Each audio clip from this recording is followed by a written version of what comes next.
let's talk about some wide receivers that are potentially available now for the Chicago Bears after other teams made their roster cuts. What is going on, y'all? Faiz Sports, all back at it with another video talking, of course, NFL here to talk about the Chicago Bears. So if you are a Bears fan, hit the big red subscribe button down below. Make sure to follow me on all my social media platforms, guys.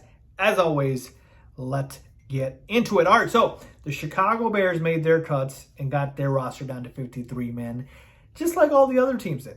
All right, so who are some of the guys that the other teams cut that the Bears could potentially look at, especially at the wide receiver position? And there's two guys here that kind of gravitate to the top of the list, and that is Preston Williams from the Dolphins, or formerly of the Dolphins, and Tyler Johnson, formerly from the Bucs.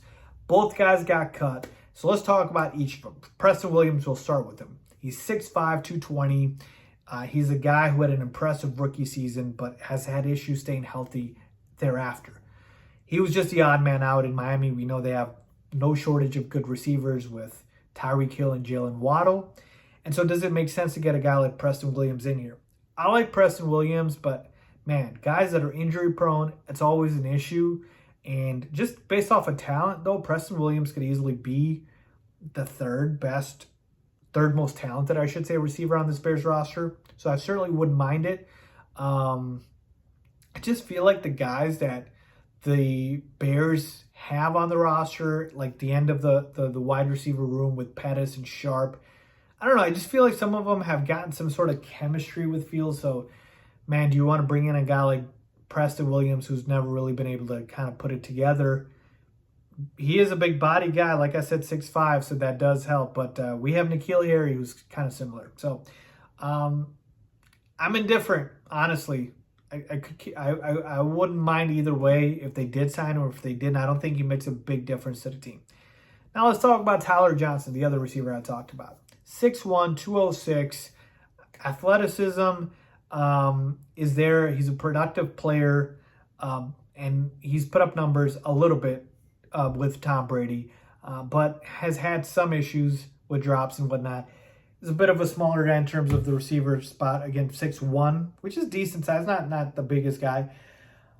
Again, he doesn't move the needle for me. He just doesn't.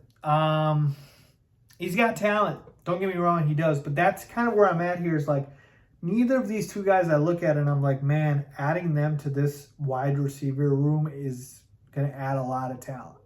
Like, they're both whatever to me. And like I said, if Justin Fields has gotten that chemistry with a guy like a Dante Pettis or a Tajay Sharp, and he likes the relationship that they've built, let's just keep him around.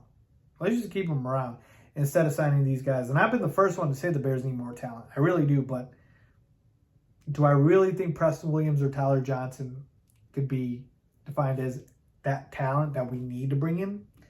I don't think so. So overall, I'm indifferent to bringing them in, but I kind of like who we have at this point right now just because of the relationship Fields has developed and also because of the fact that these guys really don't jump off the page to me. So again, our receiving room, I'll repeat it for you guys, is Darnell Mooney, it's Byron Pringle, it's Equanimeous St. Brown, Velus Jones Jr., N'Keal Harry, Tajay Sharp, and Dante Pettis. Do these guys, bringing these guys in, change that receiving room a lot in terms of adding so much more talent? Not really sure. They could still sign him. I'm not saying they can't, but I'm just saying I'm indifferent if they do. Let me know what you guys think. Leave a comment down below. As always, thanks for watching.